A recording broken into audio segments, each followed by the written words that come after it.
Welcome to the All Gen Gamers, a podcast for people in video games of all generations. Starring Pete Dorr, Gamester81, Jason Heine, and Metal Jesus Rocks.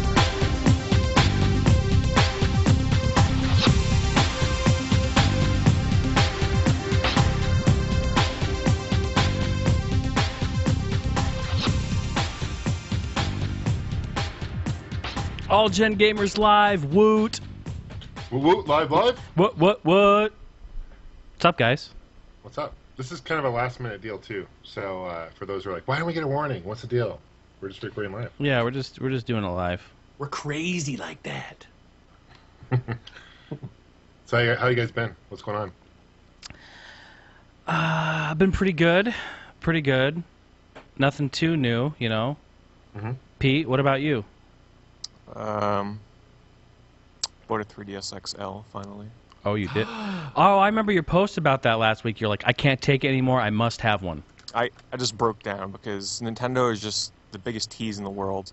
I have been waiting because when they first announced the XLs, I'm like, all right, I don't like that red, I don't like that blue. So I know in Nintendo they'll come out with a black one or something in 2 months, 3 months or something. No, like of all systems for them that I don't pick up on day one, I'm like, I'll wait it out. I'll be patient. I don't need it right away. Because to be honest, when they first announced the XL, it was not even a year after the original 3DS came out. Or so. I think it was like 8 or 9 months. And I was still feeling like, you know, like I had just bought that damn thing. So I was willing to wait. But I wanted all black or all white. And then comes Nintendo Direct's meeting. I'm like, all right, they're announcing the all black and all white. No. Mm-hmm. They announced that Animal Crossing bundle, which I'm sorry, Animal Crossing fans, that thing is hideous. It's just something about that design. I don't like that pattern design, polka dot design on there. And then recently, another slap in the face. They announced another color for like Europe or something that'll probably make its way over here. I don't know if they announced it for the US, but a bright, like shocking pink. I'm like, yeah, I guess I made the right decision in finally buying one. So I got the blue one. The blue one. Nice. Yeah. Went on sale at Target, $180. And I'll just say that huge improvement. Like I'm happy with my purchase. The screen on this thing is just beautiful. It makes the 3D like 100 times better, and I actually find it to be easier to see the 3D. That's true, and the battery life is huge difference. Like that alone, the extended battery life is so much better. You know, now that you mention it, yeah, I've noticed that it is a bit better. However, here's my big complaint. All right, I turned this thing on, and literally, I turned it on and I started speeding through the sort of like pre-system, like, all right, choose your name, choose all your settings. I started blowing through that, and I'm like, all right, I'm going to have to return this thing now because the sound it sounded like it was defective because it was crackly, it was distorted, and I'm like, fuck, of course it happens to me. I finally get this new system, and then I'm going to have to go return it. So I went online and I started like Googling, you know, sound issues with 3DS XL, and apparently it's an issue with almost all XLs where when you have the volume on maximum, a lot of high-pitched sounds and stuff will have sort of this weird crackle and distortion to them. And that happened with the very boot-up screen when you first turn this thing on. So I was like, all right, you know what, I'm just going to deal with it. So I did the system transfer, put all my data on there. And the sound overall is a lot lower. Yeah, it's quite. Because I always play with my volume usually on max when I'm not using headphones. And this thing is like 75%, like 60%. Of what the original was. It helps if you wear headphones, but yeah, just normal speakers are very soft. And then when you do blast the speakers, sometimes the sound sounds distorted. So, but John, you would agree that oh man, I'm so happy with this, like the purchase in terms of just the screen and the 3D. Like I booted up Etrian Odyssey 4, and oh my god, like the 3D is just so much better with this thing. I can never go back to the original. I said the same thing with the DSi XL, but this one is like... Pete has a new love. Yeah, it's not heavy either. Like it's not as like cumbersome as I thought it would be. Once you go XL. There you go. Metal Jesus, do you have a 3DS yet? I don't, but I'll tell you what, after the last Nintendo Direct, man, I'm like, okay, yeah, man. I might have to jump in here pretty soon. Huge titles coming out. Yeah. What are some of those titles you guys are excited to see? Shin Megami Tensei 4. Nice. Metal Jesus is like, what? He's like, English? What? Huh? I'm assuming it's RPG coming out. Yeah, it's along the line of the Persona games, but the new Yoshi's game looks freaking amazing. Oh yeah. I'm excited for that. Donkey Kong Country Returns 3DS. That's pretty. I'm unsure about that. Because I'm all for the sort of like easy difficulty settings, but here's the thing. Here's the problem with that. I don't know if you guys are the same way, but if I'm playing a game on like hard difficulty, I like games that give me the option right from the beginning. It's like, do you want to play on easy, normal, or hard? And then when you choose that difficulty, that's it for that save file. I really don't like games that give you the option to adjust difficulty dramatically on the fly, because then when you get like aggravated and like stuck on a certain part, you're like so tempted that just go on there and put it on noob mode, but you just don't want to give in, and it's so tempting. Like same thing happens with the Elder Scrolls games. Like they give you that option to adjust difficulty like whenever the hell you want. I hate that. What? No, I see. I'm the opposite. I love that because I get so frustrated. I try 5 times. I'm like, fuck this game. Switching it up. Yeah, totally. Mm-hmm. Actually, Mass Effect lets you do that too. Where again, if you get in a really tough battle, you weren't prepared, whatever. It's like you can knock it down to wuss mode and make it through. I love that. But I'm half the gamer that you are, Pete. So. They made some amazing announcements. I love Nintendo, and I'm excited for all these great games. But one thing that I kind of started thinking about is when was like the last original series by Nintendo, like something new, Because you're getting like a lot of Mario titles, you're getting a lot of Donkey Kong, Yoshi, and Pokemon and whatnot. But like, when's the last what was their last original series? Last new thing was probably the Wii Sports line of games, right? Okay, yeah, back 10 years? How long ago was that? Like, yeah, pretty much. Feels like it. Yeah, 2006. Pikmin. Yeah, someone says Pikmin in the forums. That's a good one. Yeah. Mm-hmm. But I like to see some more creativity as far as don't get me wrong, I love the Mario games, but like we were talking about the last episode, there's like almost a lot too many Mario games, but no, there's a lot out there. There's good ones. So. Well, isn't it weird though? Again, it's like the 3DS is getting all the love, but the Wii U, man, it's like Nintendo just fall asleep. I mean, what the hell? Yeah, they're really pushing that handheld. They really are. It's really obvious. Like, hello. I mean, yeah, they did announce the virtual console went live, and that's cool. Which is all old games, though, right? Well, yeah. I mean, that's kind of the nature of it, right? But yeah, I agree. I mean, the list of them is Balloon Fight, Donkey Kong Jr., Excite Bike, Earthbound, Ice Climbers. Oh man! Did you guys talk about? Did we talk about, or did you guys talk about Earthbound? I mean, the Nintendo Direct. Yeah. Much we last did, episode. yeah. Yeah, we did. Yeah, so the price of Earthbound, like, I haven't checked on prices yet because I'm scared to look, but I'm noticing that in my eBay browsings that there are a lot of complete copies of Earthbound going up. And there's still people out there that are apparently, because there was one I noticed where someone had a bid on one for $500, so people are still willing to spend some money for them. But the price is going to go way down because it's going to get flooded with everybody selling their copies. The demand is going to go down. Now, as far as the virtual console goes, and forgive me here because while I have a Wii, mine was always modded and hacked, so I could never get online with it. But to what generation did they go to for that? Did they go to N64 games that you could download and buy, or how'd that work? Yeah, N64 would be the last generation, I think, right? Yeah.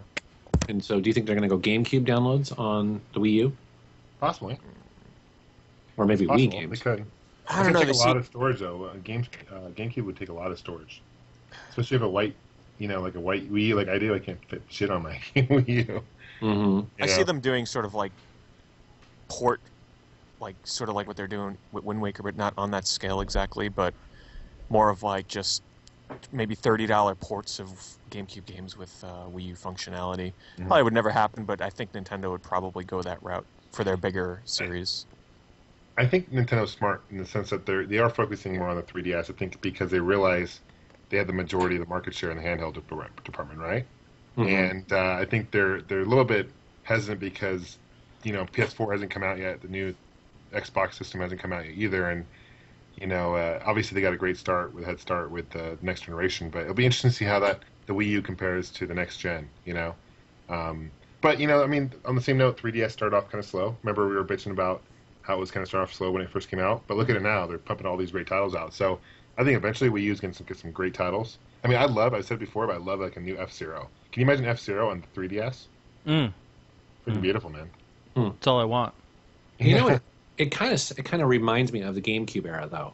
where Nintendo was kind of rocking the first party games on that console, but then they had, it was a Game Boy Advance at the time, which was just, I mean, was their bread and butter basically, wasn't it? Yeah. Mm-hmm. It was. It came out with that adapter for the GameCube to play them on the GameCube. I mean, so many really cool, innovative things there. Mm-hmm. You know? Shit, that's awesome. I still love that device. Mm-hmm. The Game Boy player. It's awesome. Yeah.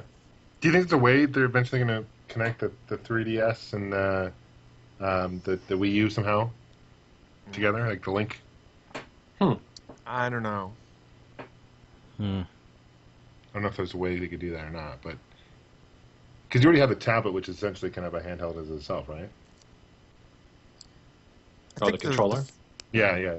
I think the furthest they'll go is honestly like what they're doing with Monster Hunter, where you can play the game on the 3DS version and then port your save over to the Wii U version. I think that's as far as it'll go, and vice versa. Sort of like what the PlayStation does with the Vita and the PS3. Because they ultimately want to sell you both, right? Yeah, it's true. Yeah, they want to give you a reason. This just in, GameCube will be ported over to a Nintendo console, but it will be for 3DS. I would not be opposed to GameCube being ported over if they added online multiplayer to some of these games. Oh, that's Could you true. imagine? Oh, hell yes. Hell yeah. That would be awesome. Yeah. Never happened though. Which is something that Wii U definitely improved on, is the online functionality compared to the Wii, right? I mean, they did learn the lesson in that regard. So I give Wii U credit, Nintendo credit on that. Yeah, making it more interactive and easier to do, right? Yeah. Speaking of Wii U, I've been playing that Lego City. Mm-hmm. Pretty cool game. Pete, you've been playing it? I haven't played it in a while. I've been super busy, and when I do have time, I play other games. But what I did play of it, I really enjoyed it. I want to get back into it. It's interesting. You know, the humor is kind of funny. It's like slapstick humor, and it's kind of sandboxy. It's like kind of like Grand Theft Auto, essentially, but with Legos. No hookers, basically. No hookers and very little violence, obviously, because it's a kid game, right? So you're on these smaller missions. But you know, what I really like about the game is it used great use of the tablet, like the controller, because it's kind of like the controller. And I think Pete, you mentioned this before, but like it's like a communicator. So like they page you, and the person talks through the remote, and then like there's parts of the game where you're supposed to find these bad guys in like almost like an X-ray, and you can actually literally move around in a 360 degree, and try to find and scan, move all around. It's really cool through your remote. So they've done some kind of ingenious things in that regard. So I'm having fun with it. Speaking of moving around in 360 degree spaces, did you guys see that video of that guy playing Team Fortress 2 with the Oculus Rift on like that treadmill thing? No. No. Sounds my awesome. God. Have you seen it, Jason? What's this? No, I haven't seen it. Maybe. So, I don't know describe if to we have people- links in chat. Okay. Describe the whatever the hell that thing is. It's like a virtual headset, right? Yeah, it's like that virtual reality headset where you put it on and, like, say you're playing a PC game, it'll act as your mouse cursor, so as you move your head around, that essentially, like, where you move your head is where it'll move in the game. But you would imagine, like, okay, you're playing a first-person shooter, but how are you gonna move your character around and, like, turn really fast? Like, how would you turn around really fast to see what's behind you? Well, there's this video where apparently that company is working on, like, this 360-degree, like, treadmill type thing. So this guy's literally standing up, walking in place, and he can turn around 360 degrees, and he has the headset on. So it is like full-on virtual reality where he's playing Team Fortress. If he walks, it detects he's walking. If he runs, it detects he's running. Like, if he spins around real fast, it'll spin his character around real fast. And he has, like, a shotgun in his hands, and he's playing as the soldier in Team Fortress. So as he shoots the shotgun, it shoots the rocket. Like, it was one of the coolest things I've seen. Wow. You really have to watch the video to see what I mean, though. That sounds really cool. You know, they tried to attempt doing something like this for the 16-bit era, for the Genesis and Super Nintendo. There was an actual virtual reality headset you'd actually put on, and the whole idea is you can move around and move your head and control. Is that the one that had like a little piece of plastic that would go back towards your ear? Yeah. It's called a Victor Max Stuntmaster. Huh. And I did a review on it a long time ago on my channel, but basically it's like, yeah, it's really cheap. You put on this plastic thing on your head, and there's like these really bad, like, in front of you, like these screens, but it almost looks like a Game Gear screen. It's like that poor quality, you know? And then there's this, like, yeah, like Mel just was saying, there's like this plastic thing on your shoulder. So the idea is like when you move your head, that thing would hit your shoulder. And so that's how it knows if you're moving left or right, whatever. But didn't work very well at all. It didn't sell very well, and it was very, very expensive. But it sounds like they're finally virtual reality is starting to catch up, which is good. Because remember the '90s? That was like the huge thing. Yeah, it was supposed to take off. I remember going into like a Comp USA and seeing one of those demoed there, and that was the problem, is that the resolution was so low. You know, it was just it was way too early for any of that technology. But it seems like that this device is starting to get some traction. Was it a Kickstarter, or where did this come from? Seems like people are talking about it. Yeah, I don't know too much of it, but I'm pretty sure it did come from Kickstarter, because I honestly didn't even see the page when it was up on Kickstarter. Like, I was kind of like, I'd heard the name being thrown around, but I didn't really look into it too much. I remember going to the arcades. Do you guys remember going to the arcades and seeing that? And some arcades actually still have this thing. I call it the Headlights machine or Headlights Helmet. Oh, that big ass thing you pull down on. Yeah, it looks like a freaking bumblebee. It's yellow and black, and you pull it down. It's like, I'm not sticking my head. I'm not sticking anything in there. Fuck that. Headlights machine. You know, it's like nobody's playing it. It's just sitting there. Like, yeah, not tempting. I remember that thing. But John Carmack last year talked about this at a convention. He had like an interview with, I don't know who it was, GameSpot or Newegg or somebody, and he was talking about, he's developing this VR type of technology where he said the big problem is that it's not accurate, and he's trying to develop the technology to where it's like 1-to-1, so it's like a mouse, like wherever you look, it is going to be instant, so that it actually connects. And the video is out there on YouTube somewhere. I watched it last year. It looked amazing. And, of course, if we got John Carmack doing that, it's going to be top-notch when it's available. He had this, like, duct-taped, like, completely out-of-the-basement VR helmet. He had only had, like, one or two of them. And he was talking about it. He's like, this is, like, the only one I made. But it works, and here it is. And you put it on, it's crazy. But, man, I'm excited for that. If that's really where it's going, I don't know. Motion sickness? Maybe. I don't know. I don't know. But if we don't get motion sickness now with the games, then whatever. It's sad when the closest thing I've had for virtuality from gaming is probably the Virtual Boy. Yeah. It's a sad thing, but that sounds cool. Can't wait to see where it goes. Yeah. It's weird. Like 20 years ago, same conversation we would have had. This new virtual reality coming out. Yeah. Oh, someone just brought up in chat. Did you guys hear about the Sega Pluto? I saw it, yeah.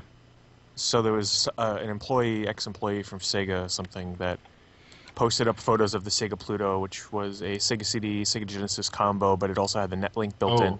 Yeah, I've seen that.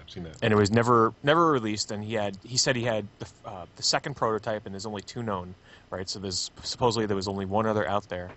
And he has the second one. And then after he posted that photo or whatever video, I don't remember what he did, but I know he posted a photo of it.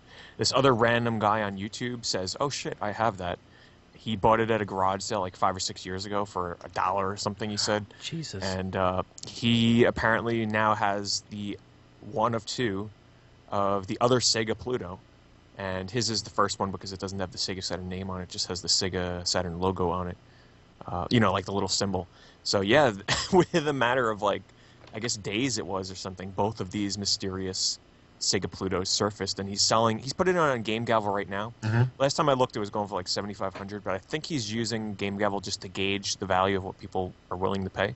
My assumption is that once he finds out what people are willing to pay, he'll probably stick it on eBay. That's just my thoughts, because I don't know.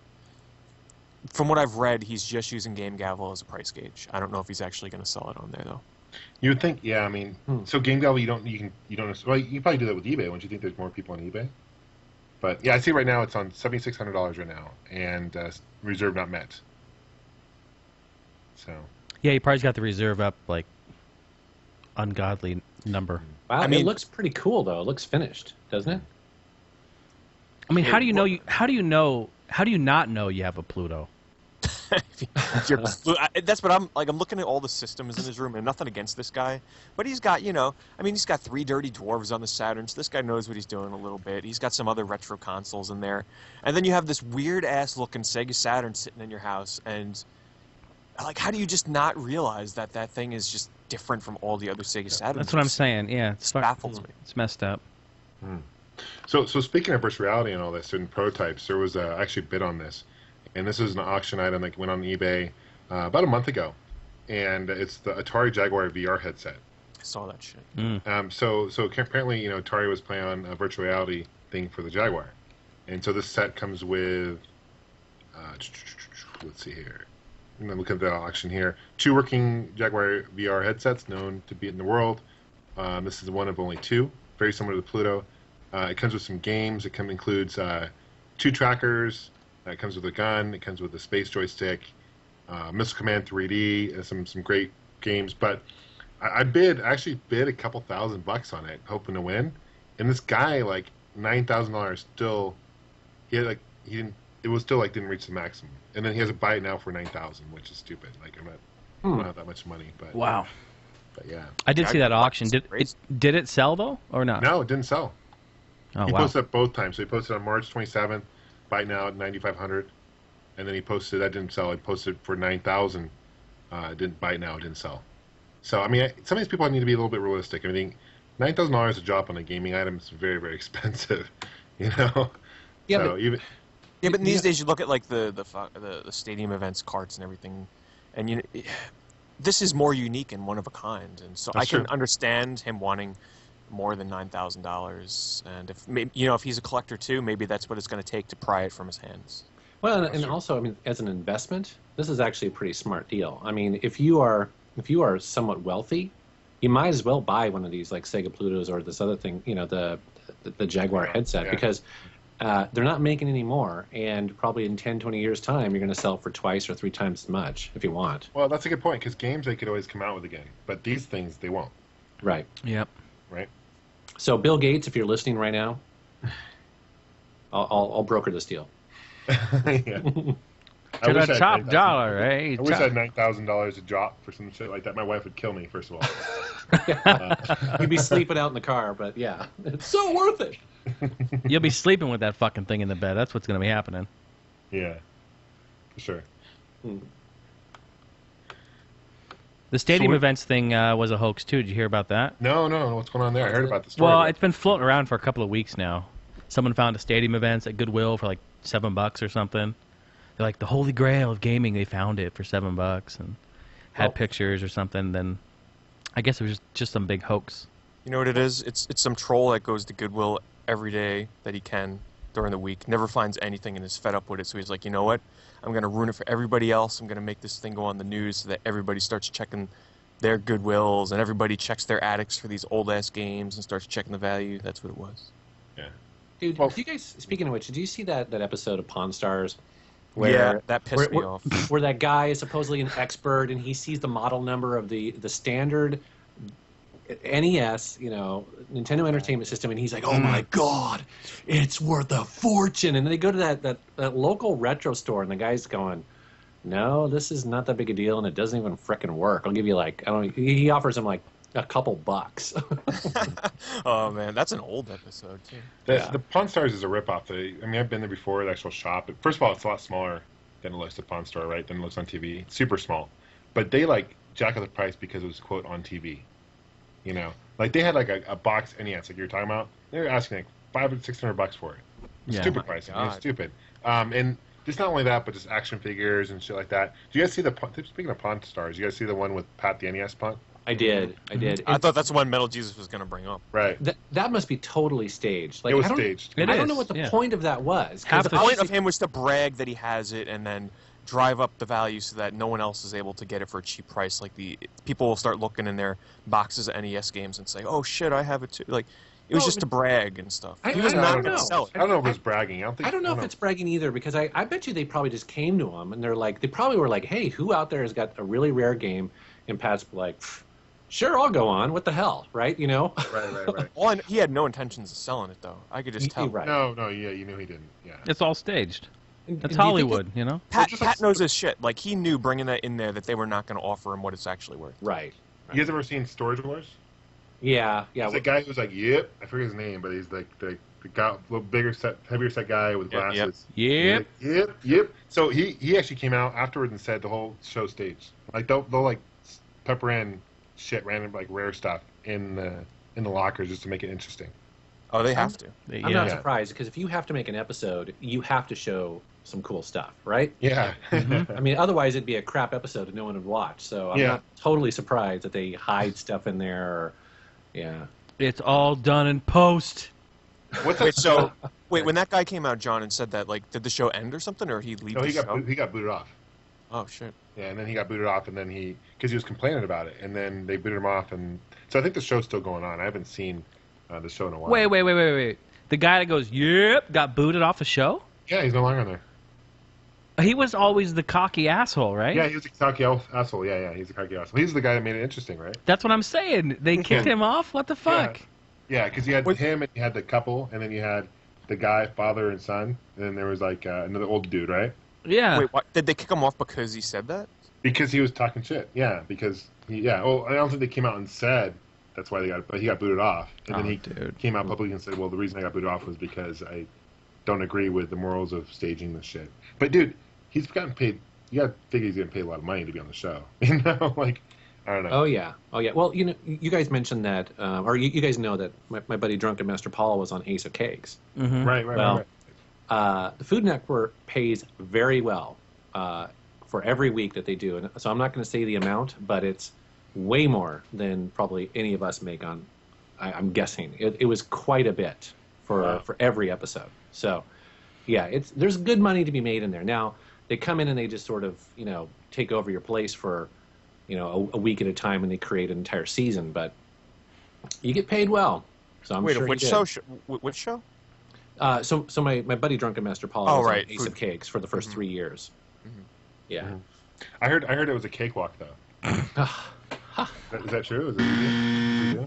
It hurts. Ladies and gentlemen, Mr. Games Day 81. Is Ace of Cakes like, are those older episodes being rerun anywhere? Do you know? I think so. I mean, he still gets recognized. It's kind of funny.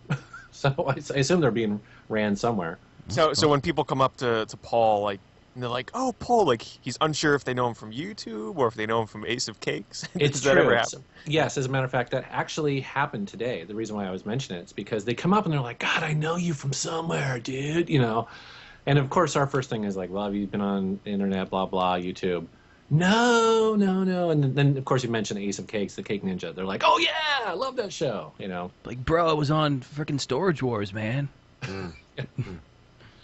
Some other shows I like very similar to that though, or like Storage Wars. Have you ever seen Barter Kings? No. Have you heard of it?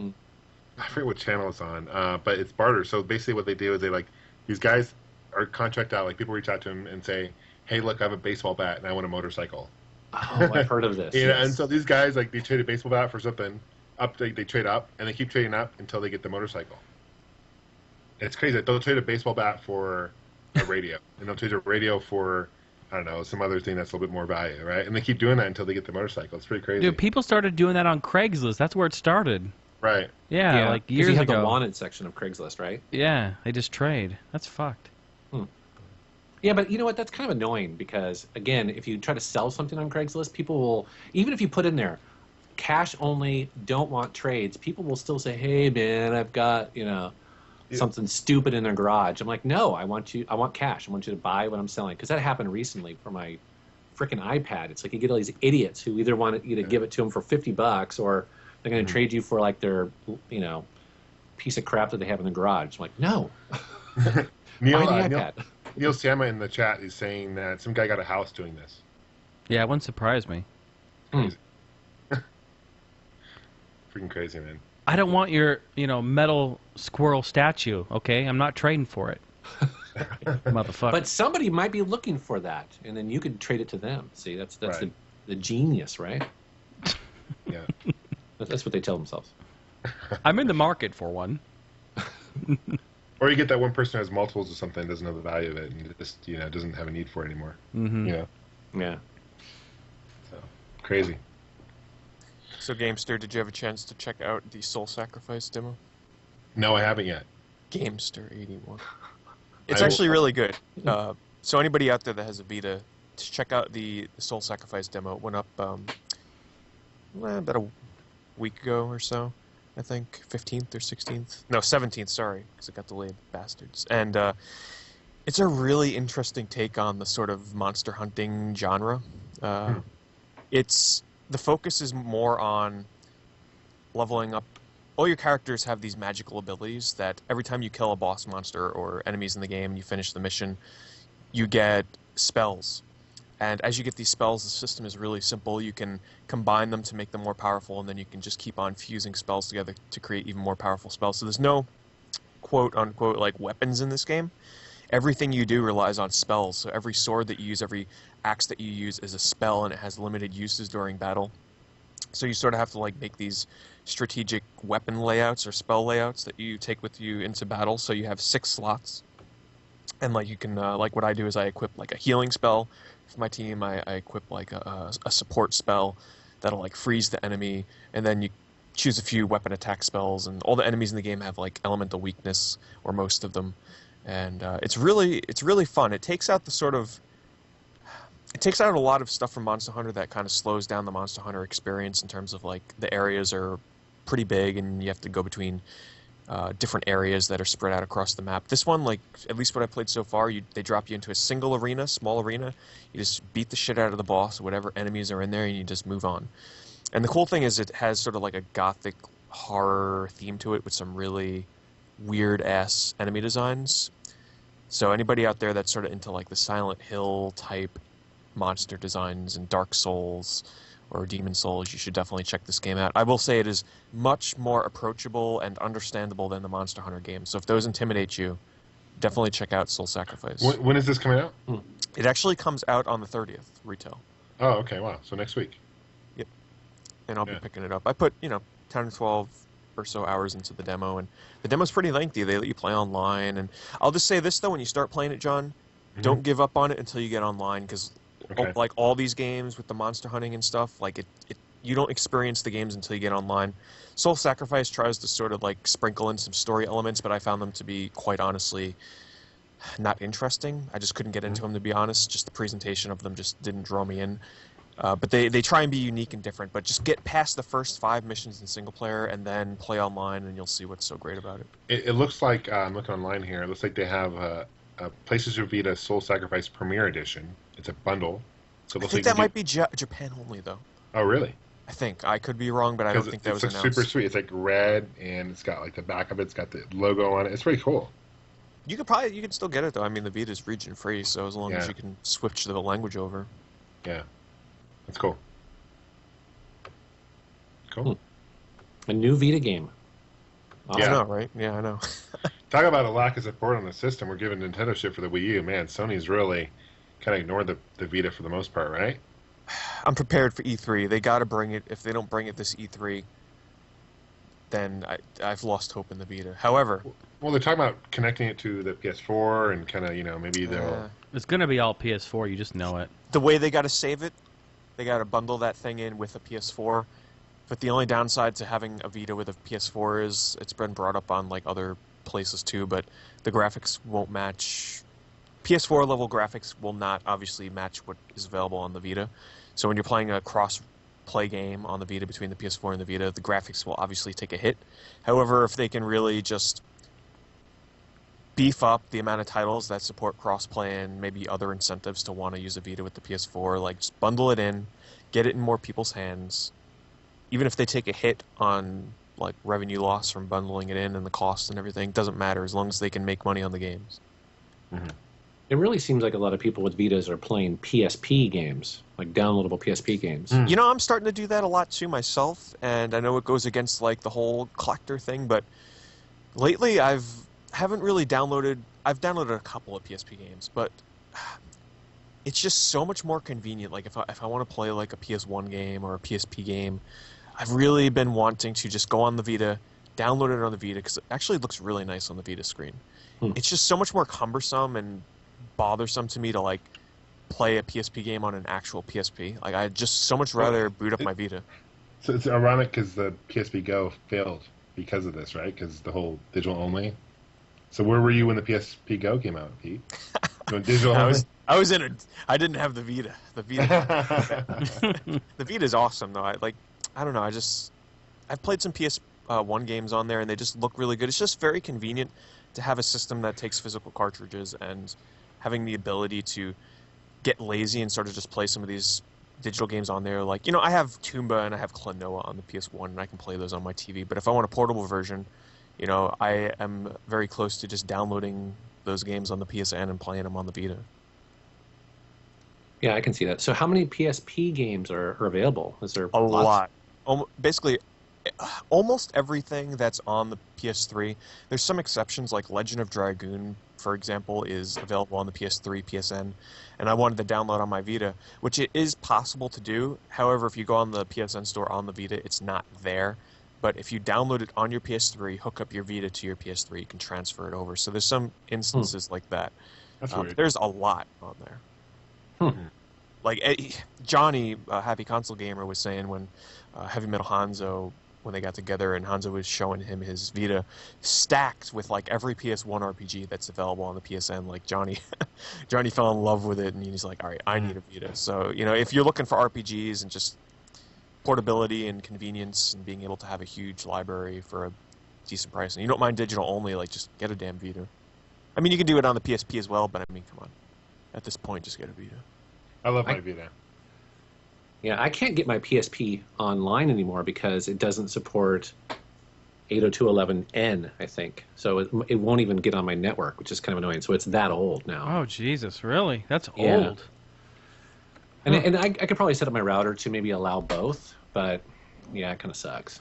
Yeah, most routers have all of them. And I'd have to turn that on, right? But then you get this warning like, oh, it's going to slow down your Wi-Fi or something if you do that. Have you run it? It's just a different, I don't know if it's necessarily a speed thing. I think it's a distance thing.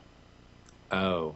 I'll have to try that. Like the ability to travel, I believe. Okay. Huh. Sure, I'll be corrected. That's cool. I have no have you idea. guys- Go ahead. Have you guys heard the other really big news that just came out, I think, today? Yes. What's that? The next Maybe. Xbox is Oh. going to be revealed on May 21st. Yes. So nice. before E3. 19 days before E3. So apparently they're going to reveal the system, show off what it can do, and then E3 they're going to show off their full library of games. This is a good position for Microsoft to be in because I don't know, it just seems perfect. Like people are kind of lukewarm about the Wii U. The PlayStation 4 didn't exactly set the world on fire, and so this is a nice spot for them to be in. Where I think if they had any doubts about certain things that they may or may not have added, they can base their entire console around the reaction of those two. Don't you think? Yeah. They're in a much better position. Mm-hmm. I agree. And there's also a rumor that there's going to be two price models for it. It's going to be $300 or $500 depending on whether you have a subscription or something. So they're almost going the cell phone model where you can get the cheapie. Is that what it was? Maybe the $500 model doesn't require you to have Xbox Live, but the $300 model, it's rumored that you would have to pay for a subscription. I actually kind of like that because let's be honest here. Who the hell is going to buy the new Xbox and not go online with that thing? I mean, if you are, more power to you, good luck and have fun, but almost everybody, I imagine, is going to be going online with it, so it makes sense to go with the $300 one. Weren't we talking about last week about the Microsoft employee who was fired because he was talking shit and saying, well, but Twitter war with this one guy saying I can't get online? Right, yeah. Yeah. I mean, like, not everyone has the abilities to go online. It is true. We did have that one listener that was telling us a week or two ago that he's moving to an area that only has dial-up, so he can't get the new system. So, but that's such a small minority of people. As as terrible as it is for Microsoft to think that way, like they just don't care about that 2% of people that can only use dial-up. I think it's bigger than that, though. I mean, dial-up I think is unusual, but I don't know about the state that you guys live in, but I mean, in Washington State, we've got 3 major cities, but the rest of the state is littered with a bunch of smaller little towns. And while I don't think they're all on dial-up, I think probably their internet is not great. Yeah, they're on satellite or something. Yeah. But most of those people that live in I mean, I'm just assuming here. This is not just me assuming, but most of the people that probably live in those areas are probably retired, older, aren't really into playing next generation video games, and they're probably not going to care about the next Xbox anyway. That's just what I think. It could be, but I think, yeah. Well, I mean, it's definitely true that I don't think that Microsoft and Sony are really developing for that bracket of people. You know what I mean? I think what they could do is they could go the phone route and include a cellular chip in it, and basically work out some sort of deal where maybe when you launch the game, it picks up cell, which most people do have. Even people who work or live out in the boonies typically have cell phones, and to at least maybe activate their account or accounts or activate their games perhaps, but not necessarily require a always on internet connection. I could see them maybe bundling cell service, that sort of kind of like cellular service, into Xbox Live. It'd be interesting. Neil Sama in chat brings up a good point, guys. We just need to deal with it. Yeah. I know we talk about it every week. Well, no matter what, you can't make everyone happy. No matter what, we can't. The developers can't. Sony can't. Microsoft can't. You just can't make everyone happy. So it's, eventually, we all have to just deal with it. And just to bring up a point here, Neil Sama is not being a bastard. He's quoting that Microsoft employee that got fired for saying, deal with it. Well, I think I read somewhere that the president of Google said by 2025 or some crazy number, he said that the whole world will be online. I wouldn't doubt it. Well, because they can make Wi-Fi that goes way beyond what we get in our homes. Right. And I think there's some stat I read, and I might be totally off on this, but I think he said currently less than half the people in the world are online now. Yeah. Mm-hmm. Yeah. So. So it'll be interesting. Well, here's the thing I'm worried about. One more thing to throw a little fire here, a little log on the fire. So they're going to come out with this new console. I know we haven't really heard too much about it, but you know how massive and popular, Xbox is? No. So what is going to happen with this new console? Are we going to have backwards compatibility? No. That's my guess. I think they gave up on that. It's just crazy to me. This generation. And what I hope doesn't happen is, when 360 came out, the original Xbox was a dirty shirt, and Microsoft said, fuck it, and we're going to stop support. Yeah, they just dropped it. I mean, they dropped it. Okay, so, wow, okay. We're going to have to pay 2 monthly fees if we want to play on our 360 online, or we want to play on the new whatever it is. There was a rumor that, and it came from a developer, that Microsoft is actually going to include an Xbox 360 on a chip on the next Xbox. And the reason they're going to do that is not necessarily for backwards compatibility on the retail games, but on the Xbox Live arcade games. Mm-hmm. Which, that'd be pretty cool, because that's the thing, is that I've bought a bunch of Xbox Live games, arcade games that I'd like to take over to this new console. Yeah, tell me about it. I've got tons, and I would hate to lose out on some of my favorites. But also, too, what I'm hoping is that they drop the price of the Xbox 360 Elite, because I'd actually like to get one. I don't have one yet. And at E3, if they drop that to $100, then you just buy an Xbox 360, have it downstairs. Now, that's not going to get you online and do all the multiplayer and stuff, but at least you'd be able to play all your retail games for a while, right? Yeah, sure. Don't they have? I mean, I could be wrong here. I haven't been following the price on the Elite, but didn't they do something just like what we were talking about before, where you buy a cheap ass version of the Elite for $100, but you have to get an Xbox Live subscription with it, and it only has a 4 gig storage on it. Oh, okay. So in other words, it's pointless. Okay. Yeah. It's useless. Yeah. Why would you have Xbox Live? You're going to be most likely. I mean, that's perfect for people that are buying it just to play Halo and Call of Duty. I think that's exactly what they made that system for. But if you plan on actually downloading stuff, that's you can't play. My brother actually did it. He got a 4 gig 360. Oh, that's right. And he got Battlefield 3. I forgot. And we went to play it, and the fucking updates are 8 gigs just alone, and he couldn't Really? play the game.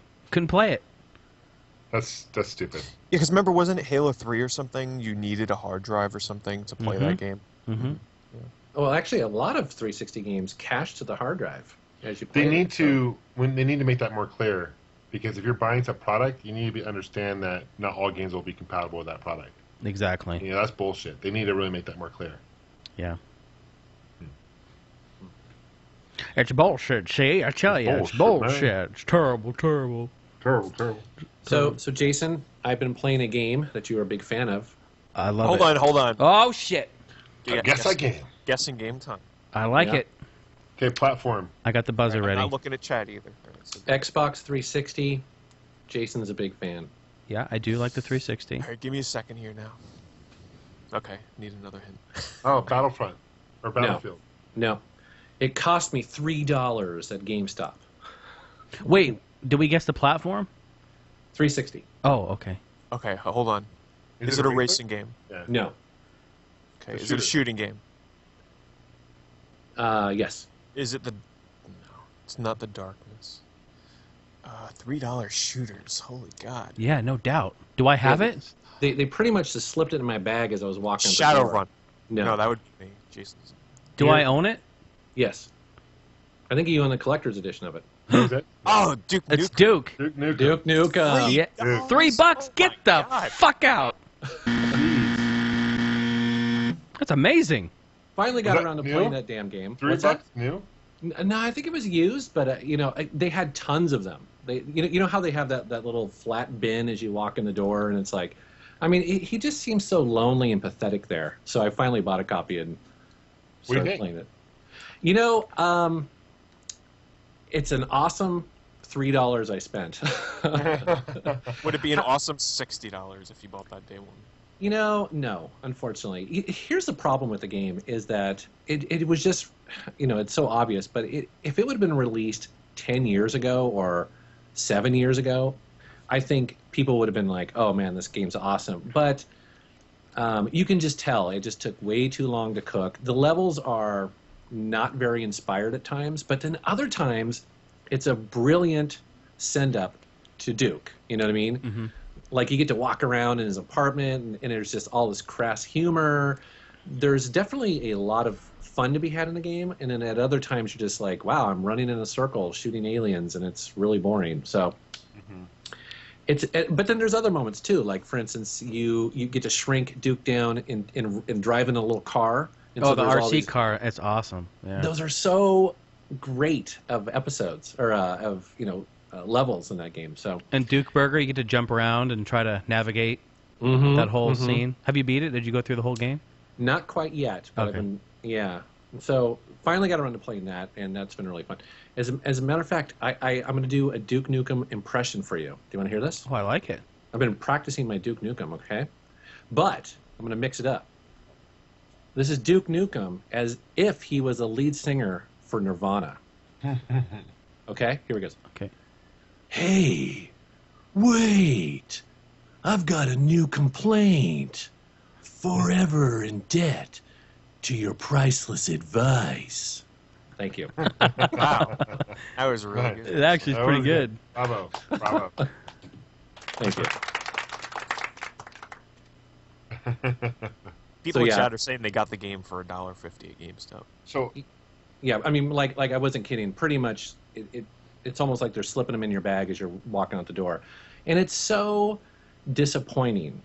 You know what I mean? That used to be one of the great pillars of first-person shooters. I mean, you guys have talked about this forever, but it's just so sad to see that because the hype and some parts of the game are awesome. Some of the graphics and some of the I don't know, some of the design is just brilliant, and in other parts you're just kind of like, wow, it should have came out 10 years ago. Blow it out your ass. yeah, you're right, and it is. I mean, it's definitely worth $6 or $3, whatever you pay. Yeah, I But enjoyed it for what it is. my next theory is the next game to be like that is going to be the Alien Colonial Marines. Oh, that was on sale on Amazon Gold Box. Let me see what they were selling that for. Great. They yesterday on Gold Box they put it on there, so I wouldn't doubt it if it was already down to $20. And I would guess, I haven't played that game, but I would guess that Duke Nukem is probably better simply because it's more interesting. I mean, when you say, Jason, there's like those crazy-ass levels in there. There isn't a shooter on the market that's as creative as it. Yeah. I mean, straight up. There's some jokes in there that, oh my god, like I can't believe they did that stuff. It's so funny. You have to have a pretty sick sense of humor, though. Yeah, you kind of do, and you have to go in knowing what you're going in for. You're not going to get anything serious. The game is, if you think for 1 second it's going to be serious, you're setting yourself up for disaster. Yeah. The game is one big joke. It's awesome. I like it. Based on a true story, isn't it? I think so. I think, yeah. No. Fine. So I bought a game yesterday. It came out yesterday. You want to take any guesses? Am I still go. loving it? Oh, Dead Island. No. Or Dead Rising. No. Dead People. Is it? We'll put it, is it a new game? Like they had just come out? Just came out yesterday. Oh god. Dead people. Yeah, Dead. I don't even know what came out Grateful Dead. yesterday. I have no idea. No. No, it's not Dead Island. No. What other games came out? There's like 2 games yesterday, right? Yeah. It's based on a movie that I know Moses likes. What? Mm-hmm. Based on a movie? Mm-hmm. Well, it's based on a franchise, I should say. So it's encompasses movies, books, TV series. Oh, no. I have Star Wars something, right? I don't know. You're getting warm. You're getting really warm. Sci-fi, right? Yeah. Come on. Okay. Coming out Okay. next month. Theaters. Sequel.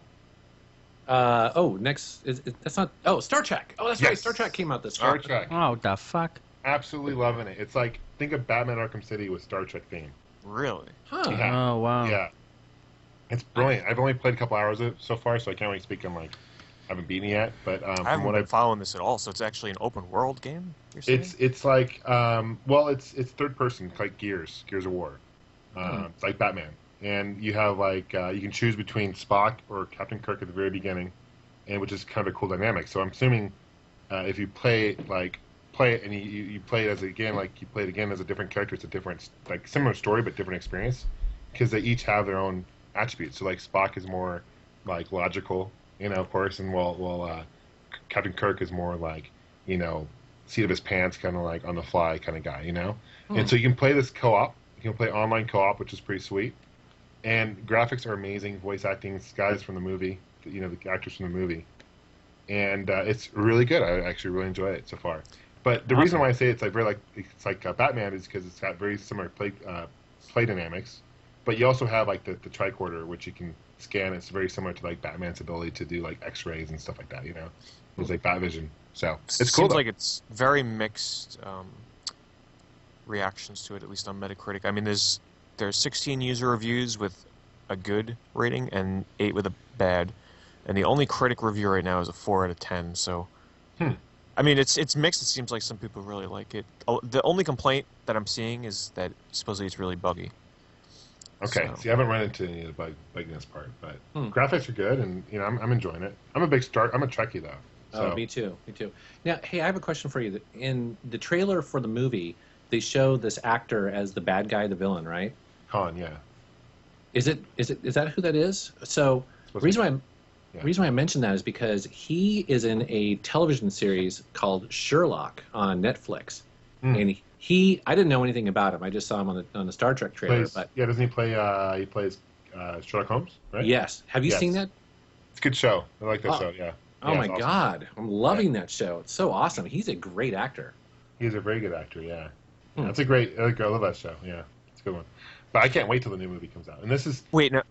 Go I ahead. have to ask you, John. Is this going to be like one of those games where you play it and it's a spoiler for the movie? I don't know because obviously I haven't seen the movie, but it takes place like after the movie that came out a couple years ago, right? So like you're Spock. I don't want to spoil it for you guys, but it's really. I mean, it's a really impelling story from what I've seen. And the graphics are good, voice acting is good. I haven't seen too many bugs, but I'll play it some more this week. I'll give you guys an update. But from what I've seen so far, it's a good game.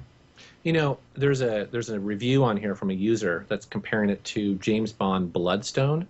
And actually, that's a bit of a hidden gem, in my opinion. Bloodstone is actually a pretty decent James Bond game. That's the third-person one, right? Like behind cover, yeah. I've heard good things. And it's got great graphics. And then you also hop into a car and you do all that, and it's got these really big driving sequences in it. Actually, it's not a mind-blowing game, but if you like James Bond, you should definitely check it out. And it's probably another game that's under $10. Jason, weren't you live streaming that like a long time ago when that came out? I can't remember you playing multiplayer or something. Yeah, it's actually a really good game. Yeah, it is. And it went kind of under the radar. I feel like when it came out, there was another one that released shortly after it, like within a couple of months or something. Something crazy, and so it got overshadowed, but it is actually a good game. I like it. So I guess I picked up a new game as well.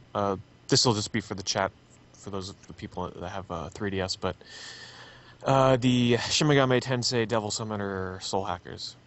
It's a mouthful. Really weird. Really strange. 3 times fast.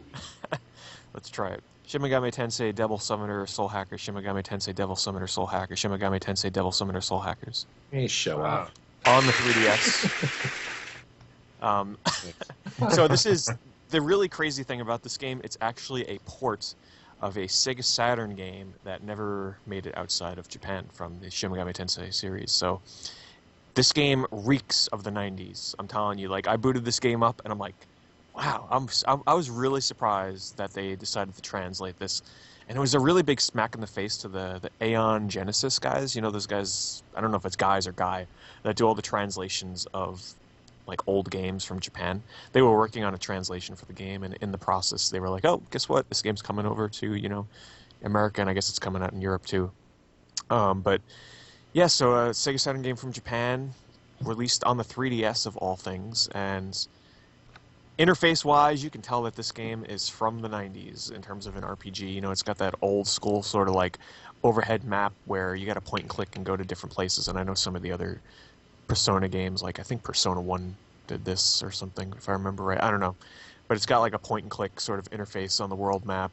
So if you're looking for an RPG that's traditional in terms of walking around and exploring, this is totally not it.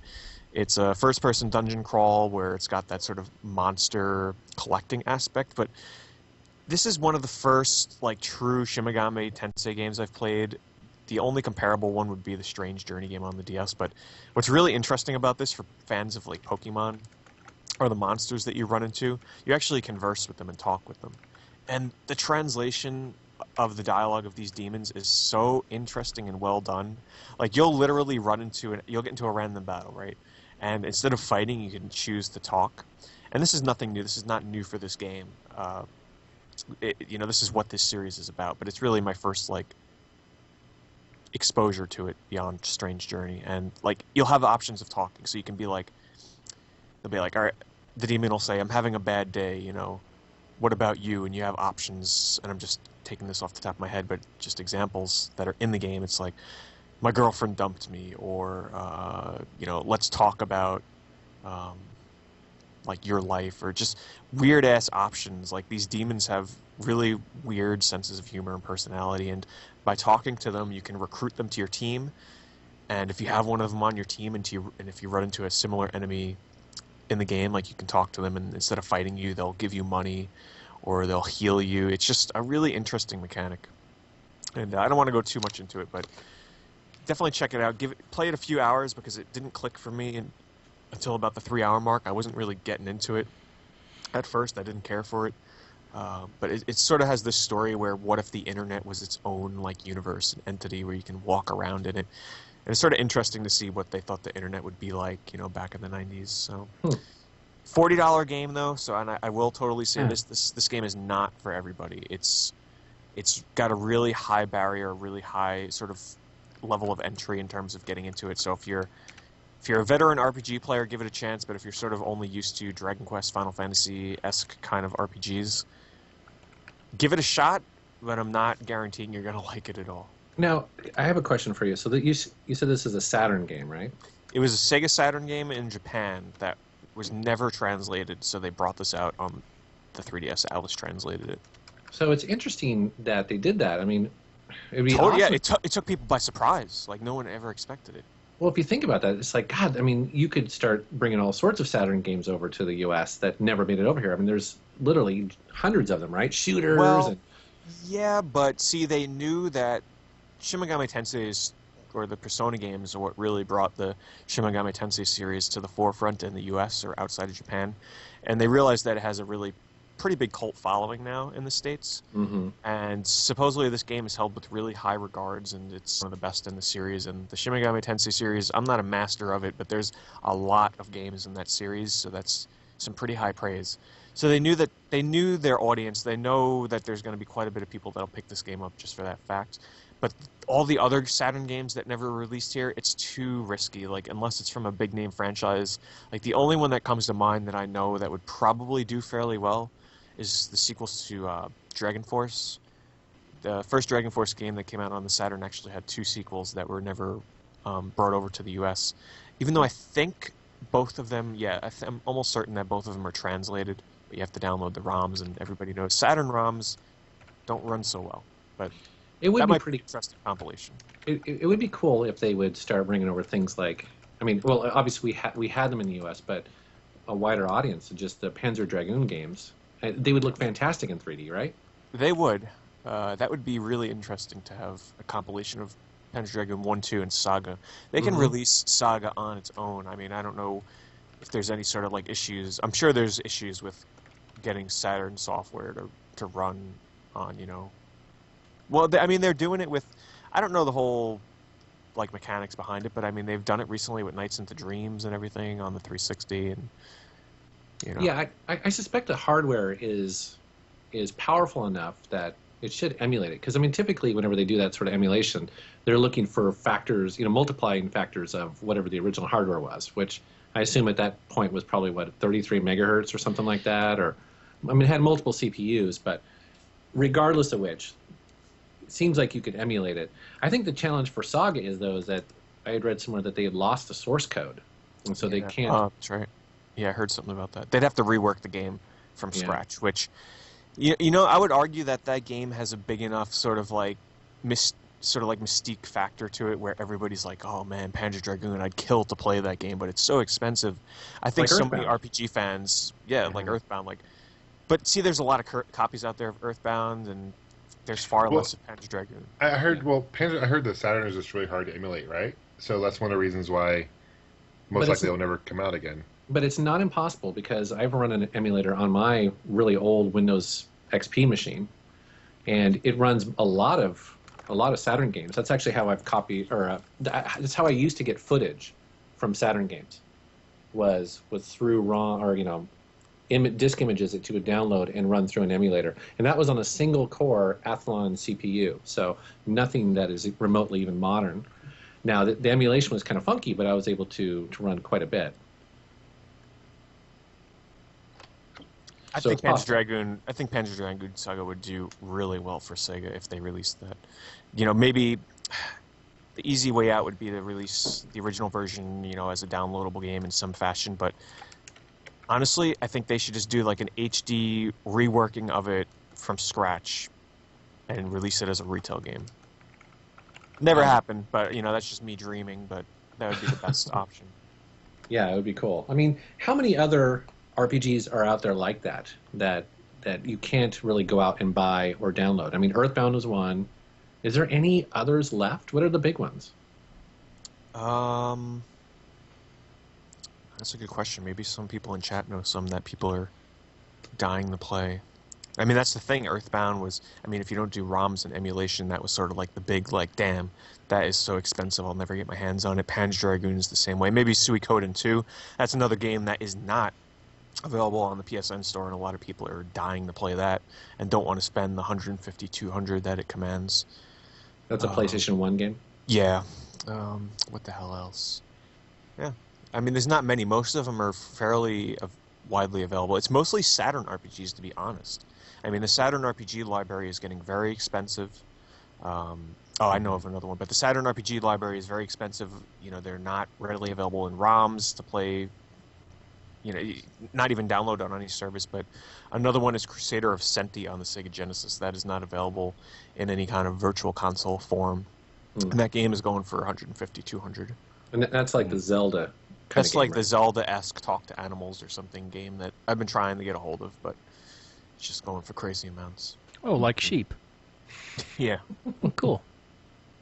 The Japanese Saturn had a lot of just exclusives, that didn't come out in the North American console, unfortunately. Tons. A lot of great titles. Even the Street Fighter versus X-Men and stuff. I don't think that hit North America, did it? Oh, that X-Men one? No. Yeah. Yeah. Several of those. Yeah. So Someone else brought up Snatcher on the Sega Snatcher. is Yeah. another game that's going up dramatically in price, like $250, $300 for a copy now. What? Damn. Really? Oh my god.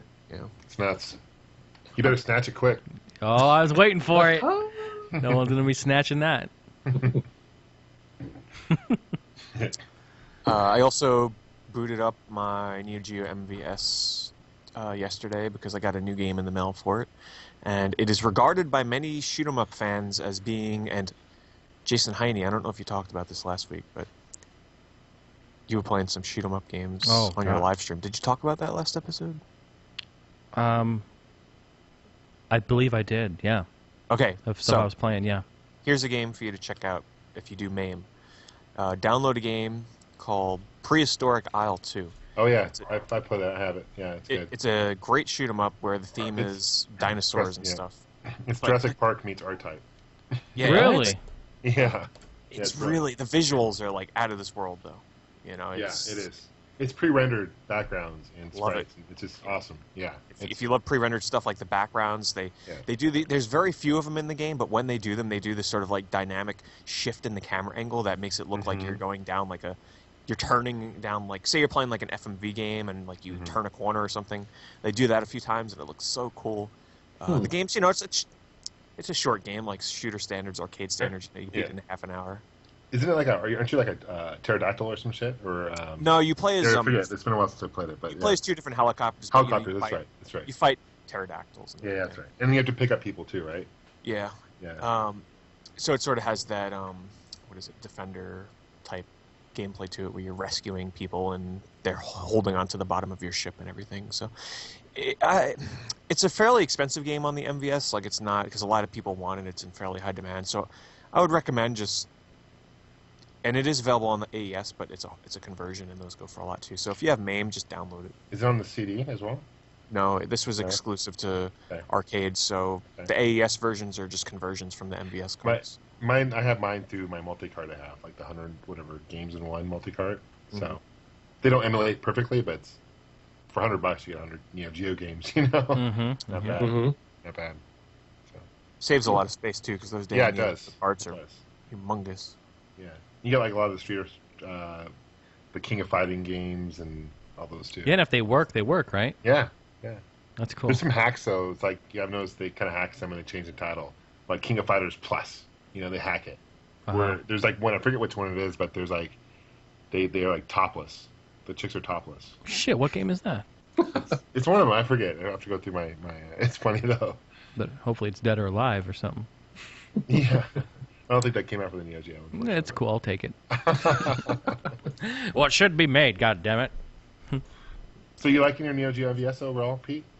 Yeah, I mean, I'm still disappointed. Like, I love the consoleized MVS and like having access to all the MVS games, but what kills me is I ended up with my my cart of Strikers 1945 Plus. Like, because here's the thing with MVS carts, you need to be really careful when you buy them because 90% of them on eBay are bootlegs. They're not official. So my Strikers 1945, actually all my initial MVS games that I actually got on Game Gavel. Some guy was selling MVS games on there, like with the shock boxes and artwork. So I bought them on there. And it ends up that, it seems like a majority of the ones that I got, which I'm okay with, to be honest. Like, I'm not too upset about it. But my Strikers 1945 is obviously a bootleg because the ROM has problems where, like, all the explosions in the game are all pixelated and just not displaying correctly. So, you got to be really careful with buying MVS carts because you can run into problems like that where the ROM that's burnt onto the EPROMs on there are just not right and it doesn't run correctly. But other than that, I mean, it's a great investment. I wish I just bypassed the AES altogether and just went with the MVS initially. But then I wouldn't have got my nice, beautiful wooden consoles. Whatever. I would have ended up with some hack job, had I bought it 13 years ago. Are you gonna do a review on that consoleized one? You should. It's a beautiful machine, man. Yeah, I might. I don't know. You didn't get the super expensive wood though, did you? Oh, hell no. Yeah. those crazy wood grain ones are the $2,000 extra for like the god tree wood or some shit like that. Yeah. Blessed by Jesus himself. I mean, Yeah. Used on Noah's Ark and shit, This is the same wood used on the ship. one of a kind, only one known. Oh my God. Right. Hey, Someone- you guys want to do a game? Sure. So we had someone send in, actually TV's Mr. Neil sent in a name that game bonus. Oh, my shit. God. And if we Wow. recall, this is the same guy last year who sent some in, and we played. It was a lot of fun. Reminder, Metal Jesus, we'd love to see it again. I know. I need to actually sit down and do it. I will. Okay, I know you will. So, yeah, he sent this in, and thank you so much for also sending in a text document with the answers so that I can play too, because I Cool. haven't seen it, and that's great, because I want to play too, damn it. So where can people send this to? So, yeah, if you guys want to, even like audio questions as well, you guys, please feel free to send those in, record yourself, send them on in to contact@allgengamers.com. That's where you want to send it, and we will get to them if possible. So, let me turn this up here. And here is the first game.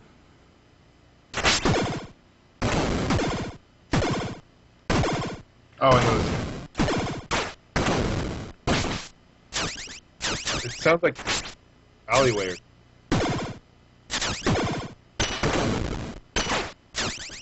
It's old. Yeah. Yeah. Oh my God, that last sound. Sounds familiar, It's- but I don't know. It sounds like. It's newer than Atari 2600, I think. Right? There's too much going on. Yeah, it sounds very NES. Yeah, I was gonna say NES. I was gonna say alleyway. Oh my God, that at the very end there's a sound in there. I know that sound. What is that? Play it again, maybe? Yeah. I didn't hear it till the very end.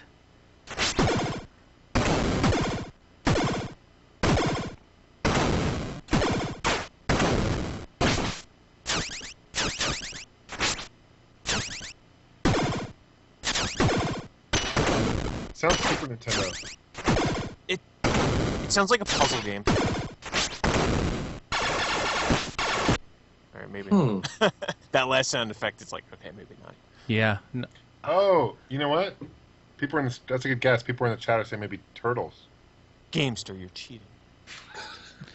No looking in chat. God damn it. I have no idea. What's the answer? I don't know. Let me look. Turtles 2. Oh. yeah. Those chat people are smart.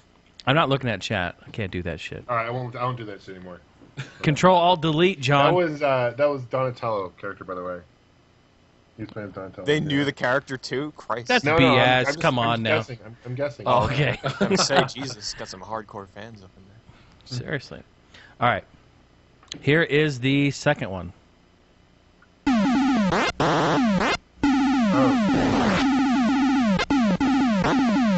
This is Atari. Sounds like Centipede. I don't know. Centipede or like Almost sounds like Defender or something. Yeah, Or, maybe or, Defender. or it kind of sounds like that Activision shooter. Oh crap! There was an Activision shooter on the Atari. Like Mania, like something Mania. I don't remember. It could be Gallagher now. It's really fast, Too fast. though. It's fast. That's like Centipede because it's fast shooter. Yeah, and Centipede's a good guess. That could Yeah. be it. There's- I'm going to go with Defender, even though I know it's not right. I don't really know. Pete? Oh, I have no guess. Oh, okay. I'm not sure, so I'm not gonna guess. Okay, correct answer is Turmoil for the 2600. Oh, Turmoil. great shooter. That's a. I've never fantastic played game. it. I don't even know. Huh. Huh? That's a good one. Well, thank you, TV's Mr. Neil. That was That fun. was awesome. Yeah, that Yeah, was it good. was cool. Yeah, that was good times. I like those guess the games. Those were fun. Yeah, they are. I have a hard time with those Atari ones, if you can't tell. It's tough because the Atari wasn't able to make many sounds anyways, and so all the explosions pretty much sound the same. You know. That's true. Yeah, That's true. yeah. That's true. I want to It's play amazing another what they game, could but program don't- for that. If you think about it, it's amazing what they could actually program for that system, though, with the limitations that it had. Yeah, because it was originally designed to just do like Pong style games. Right, And right. then everything beyond that is a trick. You know, Mm-hmm. it's pretty crazy. I love my Atari. It's fun, isn't it? It's a great console. It is. I want to do another game, but I don't want to make Pete upset. Go ahead. He gets angry, just so you know. I know, he does. Yeah. But, I mean, I'm okay with it. He's like the Hulk. Well, that's one thing. I don't want to upset Pete. He's a gentle flower. Can I do it, Pete? Or Yeah. We're live, like he's going to say no. What, the random weekly question? no? Yeah. That's right. It's now time for everyone's favorite game, Jason Heine's Random Weekly Question. The game where the question is legit, but the answer is bullshit. This time, contestants will be playing for a subscription to Game Informer. Heck yeah, you know the Game Informer. Yeah. Oh, but it's only for 1 month though. That's fine. right. Metal Jesus, did you get your new episode, new issue in yet? I did, and it doesn't have trivia in the back. I'm so Fucking annoyed. Christ. Oh I know. my You know what? God. Damn it. No, you know what we should do is I have an when old that Game happens- Informer. I can- Yeah, pull out an old one and pull some trivia from that shit.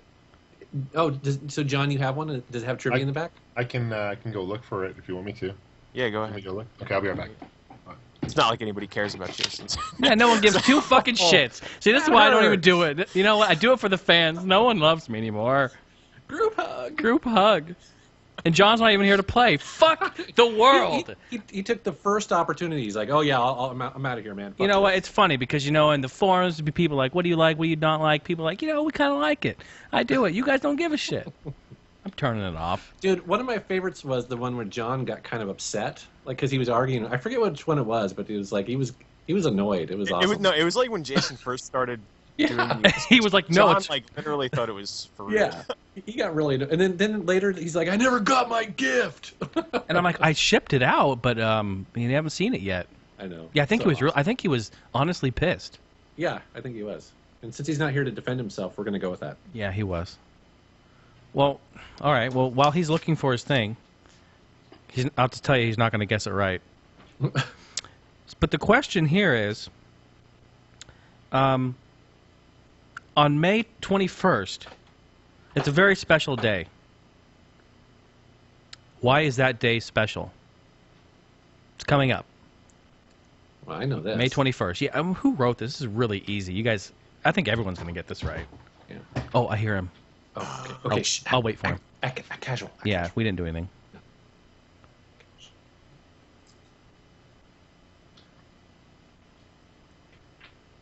What's he doing? Not really sure. He's like falling down. John? Nah, he's still looking. I can He's hear him thumbing. search. He's thumbing through that. Here it comes.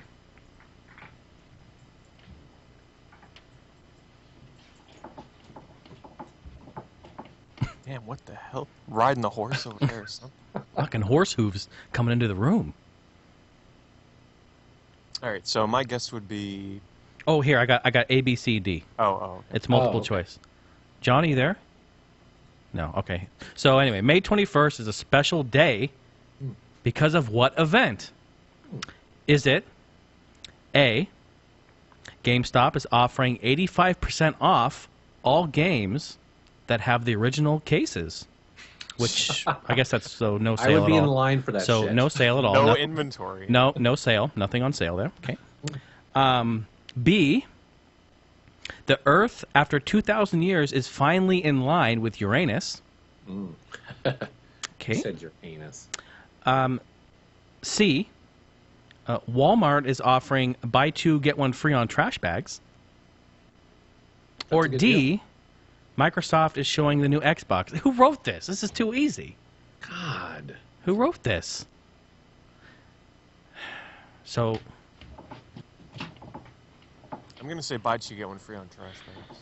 yeah. That's a good deal. I could use some. Yeah, it's a valid guess. I mean, it is letter C in here. I'm gonna go with C, D. I'm gonna go with E. Oh shit!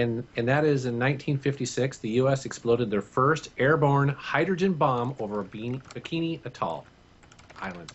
Oh man, That's what I'm gonna go it's with. a pretty good guess. It's a pretty good guess. All right. So I got one for E. Something about an atomic bomb. First atomic bomb. The first ever. Yep. And I got one for C. No. Yeah, C. Walmart. Half off trash bags, or buy two, get one free trash bags. John, are you back? I'm back. Yeah, I couldn't find any old Game Informers. Here, I'll go look. Hold on. I've got some right next to me too. I'll be alone again. No big Oh, deal. you do? Well, I mean, not right next to me, but Okay. if you have them closer. This is the worst random question in history. Everybody's doing other What was stuff. the random question? What was Bullshit. John's like, I'm out of here. So, John, it is. May 21st is a very special day. Okay. Because of what event? Is it A, GameStop is offering 85% off all games that have the original cases, which, yeah, none exist in there, so that's null and void. Is it B, the Earth, after 2,000 years, is finally in line with Uranus? C, Walmart is offering a buy two, get one free on trash bags? Or is it D, Microsoft is showing the new Xbox? I mean, it's a no-brainer here. Microsoft Xbox. Okay. Where the hell are the trivia questions in Game Informer? The back. Right, this one has crosswords instead of trivia. Like the very last page. You're saying, John, like the very last page is where it'll be? Yeah, pretty back. Yeah.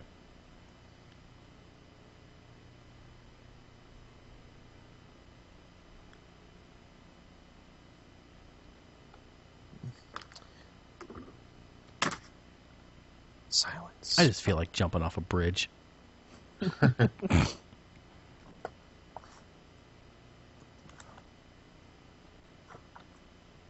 You know, your question is just stalling for us to find Game Informer. Right? Yeah, I know. You know, at least it's important for something.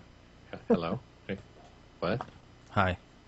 Oh, hey. I can't find any. You know what? I think I throw them all away. Yeah, I did too. You know what? The only magazine I keep is Retro Gamer Magazine. Love that magazine. Yeah, it's expensive though. It's Yeah. $10, but yeah, it's worth it though. It's awesome. Well, Are if there any any other magazines that have trivia besides Game Informer? bullshit. What was that? If any of you get the question right, you're going to get a 1-month subscription. I don't know what you're complaining about. I thought. I've answered. Haven't you already did the answer yet? No, they don't even know. All right, this Oh. segment's over. I'm saying garbage bags. Buy one, get one free garbage bags. Okay. Oh. All right. And I had my own answer. Screw you. All of my Game Informers are like in the second row of magazines, so I can't even No, unless I just get a random one. pull out a random one. See if it's in the. No, I back. mean I'm trying to find a random one that's not buried in the back. Okay, I found some online. Let me just fuck it. Let's just do this. Okay, and this is one cool because I don't know the answer to. It's one of those you have to like collect your answer and then hit submit, and it'll tell you. Okay, so first question: when was the first Alone in the Dark video game released? A. 1991, B. 1990, C. 92, or D. 89? God, that's tough. I don't know. I'll say 1990. Okay. That was a crusty old PC game, so I'm going to say 91. 89. I'm gonna say 89 as well. Let's go over. Submitting and wrong. 92 is the answer. Okay. Newer than we all thought. Which of these is the first text-based adventure game?